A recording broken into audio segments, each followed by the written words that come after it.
Did you see Trump standing next to an electric car, praising its maker, Elon Musk? Yes, it was quite the spectacle. Musk has invested around $300 million in Trump's campaign, which certainly adds a layer of complexity to their relationship. And with Tesla protests happening across the country, it's clear that the DOGE initiative is stirring up controversy. Absolutely. Musk's role as both a government contractor and a presidential confidant raises serious questions about conflicts of interest.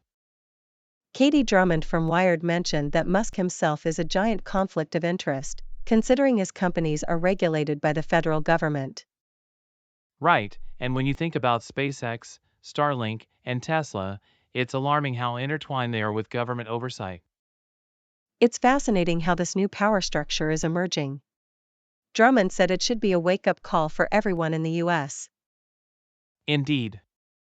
The tech industry wields immense power, and when it collaborates closely with the federal administration, it reshapes our political landscape. So, who really runs the country now? Is it Musk or Trump?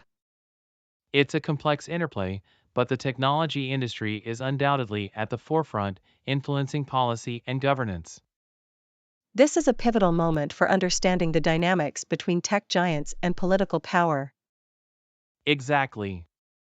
The combination of technology and politics will shape our future in ways we are just beginning to comprehend.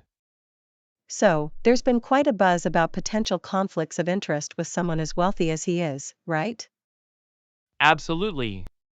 But wealth can also mean less need to manipulate the system. Interesting perspective. Who's really in charge of oversight here?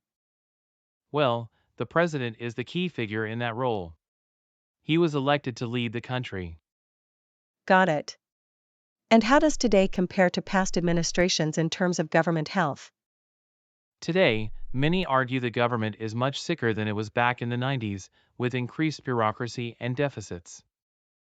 That sounds concerning. What about the approach to reforming government now?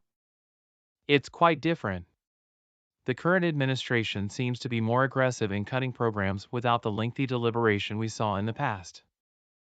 Right, but that could lead to some unintended consequences, right?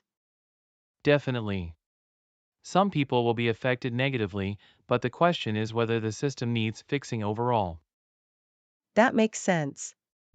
But isn't there a risk in just cutting without transparency? Yes, transparency is crucial. Without it, how can we trust that cuts are justified?